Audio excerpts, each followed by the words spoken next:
Hello नमस्कार साथियों, आप सबों को फिर से अपना यूट्यूब चैनल माँ आशा ईएस पॉइंट में स्वागत है। मेरे साथियों, इस वीडियो में मैं आपको आपके जो एनसीईआरटी बुक है हिस्ट्री के उसके चैप्टर 3 यानी कि क्लास 12 हिस्ट्री चैप्टर 3 जो आपका है बंधुत्व जाति तथा वर्ग सभी के ऑब्जेक्टिव क्वेश्चन को सॉल्व करने वाला हूं। इसी वजह से आप लोग इस वीडियो को ध्यान से अंत तक देखेंगे। इसमें हम जानेंगे आरंभिक समाज के 600 ईसा पूर्व से लेकर के 600 ईस्वी तक के बीच में क्या घटित हुआ, इसके सभी ऑब्जेक्टिव क्वेश्चन को अभी हम सॉल्व करने वाले हैं। इसलिए फास्ट में सभी क्वेश्चन को हल करेंगे। अगर अभी तक आपने हमारे यूट्यूब चैनल को सब्सक्राइब नहीं किए हैं तो प्लीज़ एक बार सब्सक्राइब कर देंगे, लाइक करेंगे और अपने दोस्तों को भी शेयर कर देंगे। तो प्रथम आपका क्वेश्चन है कि वासुदेव कृष्ण किस वंश के थे। आपके सामने ऑप्शंस है गुप्त वंश, मौर्य वंश, वृष्णि वंश या सातवाहन वंश। तो इसका जो करेक्ट आंसर होगा वो हो जाएगा आपको सी यानी कि वृष्णि वंश। नेक्स्ट प्रश्न है आपका दूसरा कि पांचों पांडवों में सबसे बड़ा कौन था। तो इसका जो करेक्ट आंसर होगा वो हो जाएगा आपको सी यानी कि युधिष्ठिर। नेक्स्ट प्रश्न है आपके सामने तीसरा कि संकर्षण किसका दूसरा नाम था। आपके सामने ऑप्शन है कृष्ण, बी बलराम, सी भीम, डी अर्जुन। तो इसका जो करेक्ट आंसर होगा वो हो जाएगा आपको 3 का, वो हो जाएगा आपको बी यानी कि बलराम। नेक्स्ट प्रश्न है आपके सामने चौथा, सबसे पहले अवतारवाद सिद्धांत का व्यापक निरूपण कहाँ किया गया। आपके सामने ऑप्शंस है मनुस्मृति, उसके बाद जो है उसके बाद बी है ऋग्वेद, सी भागवत गीता, डी नारद स्मृति। तो इसका जो करेक्ट आंसर होगा चौथा का वो हो जाएगा आपको सी यानी कि भागवत गीता। नेक्स्ट प्रश्न है आपका पांचवा कि महाभारत की रचना किस भाषा में हुई। आपके सामने ऑप्शंस है ए संस्कृत। तो महाभारत की रचना जो है ये संस्कृत भाषा में ही हुई थी। नेक्स्ट प्रश्न है आपके सामने पुराणों की संख्या कितनी है। पुराणों की संख्या कितनी है, ए 16, बी 18 या सी 19। तो इसका जो है पुराणों की संख्या कितनी है 18 है। आप ध्यान से लिख करके इसको याद करेंगे। नेक्स्ट प्रश्न है आपका सातवां, श्रीमद् भगवत गीता के महत्व पर किसने विचार व्यक्त किए हैं। महात्मा गांधी, बी विवेकानंद, सी बाल गंगाधर तिलक या डी इनमें से सभी ने। तो 7 का जो करेक्ट आंसर होगा वो हो जाएगा आपको डी यानी कि इनमें से सभी ने भागवत गीता पर टिप्पणी लिखे हैं। डी इसका करेक्ट आंसर होगा। नेक्स्ट प्रश्न है आपके सामने आठवां, मनुस्मृति के रचयिता कौन है। कहते हैं मनुस्मृति किसने लिखा। तो आपके सामने ऑप्शंस है वेदव्यास, वाल्मीकि, मनु या याज्ञवल्क्य। तो 8 का जो करेक्ट आंसर होगा वो हो जाएगा आपको सी मनु। नेक्स्ट प्रश्न है आपके सामने नौवां कि मनुस्मृति में कितने प्रकार के विवाह का उल्लेख किया गया है। देखिए ये बहुत इंपॉर्टेंट है, 2018 में और 20 में भी पूछा गया है। आपके सामने ऑप्शंस है 4, 6, 8 या 9। तो 9 का जो करेक्ट आंसर होगा मेरे साथियों वो हो जाएगा आपको सी यानी कि 8। नेक्स्ट प्रश्न है आपके सामने 10वां कि महाभारत किसने लिखा। आपके सामने ऑप्शंस है वाल्मीकि, मनु या कौटिल्य या चौथा ऑप्शंस आपका जो है देखिए इसमें चौथा ऑप्शंस जो है ना थोड़ा सा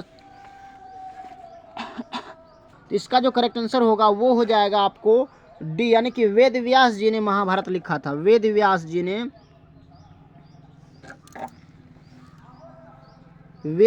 जी ने जो है ना ये महाभारत लिखा था। कई बार कोई ये क्वेश्चन पूछा गया है 2013 में, 16 में, 20 में या 21 में। बताइए कितना इंपॉर्टेंट है।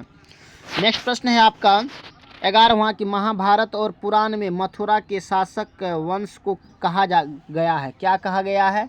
तो इसका आंसर क्या होगा। आपके सामने ऑप्शंस है पुरु, बी तुवर्स, सी यदु, डी सभी। तो 11 का करेक्ट आंसर हो जाएगा आपको सी यानी कि यदुवंशी। नेक्स्ट प्रश्न है आपका 12वां, प्राचीन भारत के महाकाव्य का नाम है। क्या नाम है। महाभारत, बी ऋग्वेद, सी मनुस्मृति। तो इसका जो करेक्ट आंसर होगा 12 का वो हो जाएगा आपको ए यानी कि महाभारत। नेक्स्ट प्रश्न है आपके सामने 13 की रामायण की रचना किसने की। आपके सामने ऑप्शंस है वाल्मीकि, मनु, वेदव्यास या याज्ञवल्क्य। तो 13 का जो करेक्ट आंसर होगा वो हो जाएगा आपको ए यानी कि वाल्मीकि। नेक्स्ट प्रश्न है आपके सामने 14 कि दुर्योधन की माँ कौन थी। आपके सामने ऑप्शंस है गंधारी, कुंती या माद्री। तो दुर्योधन की जो माँ थी ये दुर्योधन, तो इसका जो करेक्ट आंसर होगा वो हो जाएगा आपको गंधारी ए। नेक्स्ट प्रश्न है आपके सामने 15 की दुर्योधन की ओर से कौरव पांडव युद्ध में शामिल थे। कौन? कृष्ण, पांडु या शांतु या भीष्म?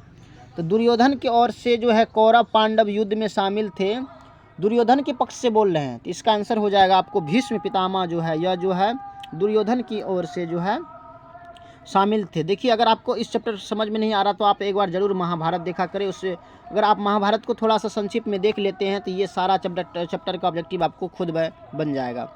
नेक्स्ट प्रश्न है आपका 16 की भीम की पत्नी थी। कौन थी? तो भीम की पत्नी आपके सामने ऑप्शन है द्रौपदी, गंधारी, हिडिंबा। तो देखिए ये जो है द्रौपदी तो आप जानवे करती, इसका पत्नी तो थी ही। उसके बाद इसका जो है करेक्ट आंसर होगा वो हो जाएगा आपको सी, यानी कि हिडिंबा। हिडिंबा से उन्होंने गंधर्व विवाह किया था भीम ने। नेक्स्ट प्रश्न है आपके सामने 17 की गांडीव क्या था? आपके सामने ऑप्शंस है अर्जुन का भाई, अर्जुन का पुत्र, अर्जुन का धनुष या अर्जुन का मित्र। तो 17 का जो करेक्ट आंसर होगा वो हो जाएगा आपको सी, यानी कि अर्जुन का धनुष। नेक्स्ट प्रश्न है आपके सामने 18 की युद्ध भूमि में अर्जुन के सामने की सेना में कौन था? आपके सामने ऑप्शंस है द्रोणाचार्य, भीष्म पितामह या दुर्योधन। तो 18 का जो करेक्ट आंसर होगा तो इसका करेक्ट आंसर हो जाएगा आपको इनमें से सभी, डी इसका करेक्ट आंसर होगा। नेक्स्ट प्रश्न है आपका 19 की गीता में उपदेश दिया गया है किसका? कर्म करो या भविष्य की चिंता मत करो या कर्मफल हमारे हाथ नहीं है या इनमें से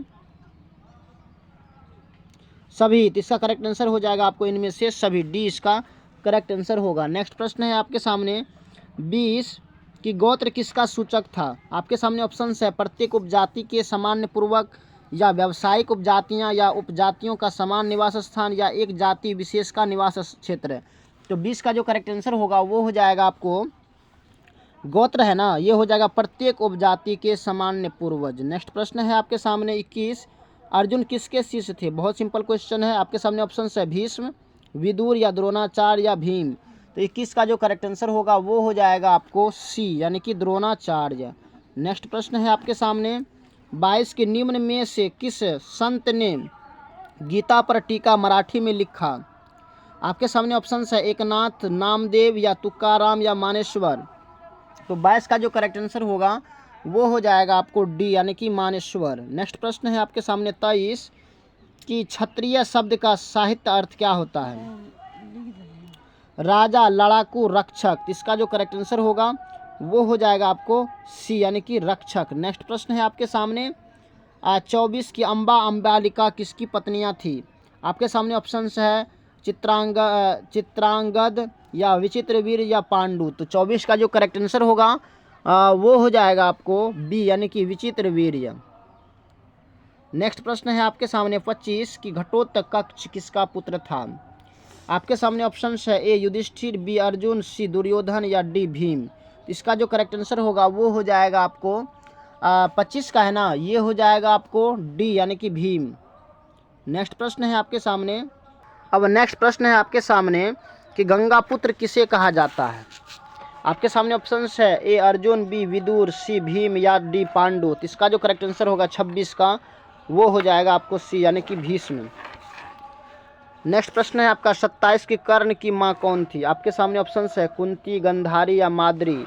तो 27 का करेक्ट आंसर हो जाएगा आपको ए, यानी कि कुंती। नेक्स्ट प्रश्न है आपके सामने 28 की कर्मण्य सेवाधिकारस्ते माँ फलेषु कदाचन श्रीमद् भागवत गीता के किस अध्याय में वर्णित है? आपके सामने ऑप्शंस है प्रथम, द्वितीय, तृतीय या चतुर्थ। तो 28 का करेक्ट आंसर हो जाएगा आपको बी, यानी कि द्वितीय। नेक्स्ट प्रश्न है आपके सामने 29 कि मानव जीवन के संपूर्ण जीवन को कितने आश्रमों में बांटा गया है? तो इसका जो करेक्ट आंसर होगा वो हो जाएगा क्या होगा 2, 3, 4 या 5। तो इसका करेक्ट आंसर हो जाएगा आपको 4 सी। नेक्स्ट प्रश्न है आपका 30 द्रौपदी किसकी पत्नी थी? आपके सामने ऑप्शंस है अर्जुन, भीम या नकुल या इन सभी का। तो 30 का करेक्ट आंसर हो जाएगा आपको डी, यानी कि इन सभी का, डी इसका करेक्ट आंसर होगा। नेक्स्ट प्रश्न है आपके सामने 31 की अभिमन्यु किसका पुत्र था? आपके सामने ऑप्शंस है अर्जुन, भीम या नकुल या सहदेव। 33 का करेक्ट आंसर हो जाएगा आपको ए, यानी कि अर्जुन का पुत्र था। नेक्स्ट प्रश्न है आपका 32, महाभारत का युद्ध कितने दिनों तक चला। आपके सामने ऑप्शंस है 15, 16 या 17 या 18। अंतिम ऑप्शन होगा आपका 18। तो मेरे साथियों, महाभारत का युद्ध जो था ये 18 दिनों तक चला था। नेक्स्ट और अंतिम प्रश्न है आपका कि कुरुक्षेत्र का युद्ध किसने जीता। बहुत सिंपल क्वेश्चन है। आपके सामने ऑप्शंस है पांडव, कौरव, संथाल या मंगोल। तो मेरे साथियों, इसका करेक्ट आंसर आप हमें कमेंट में बताएंगे। बाकी इस चैप्टर का जितने भी ऑब्जेक्टिव क्वेश्चन था महत्वपूर्ण वाला, वो सब हमने करवा दिए हैं। बाकी ये वीडियो आपको कैसा लगा आप हमें कमेंट में बताएंगे।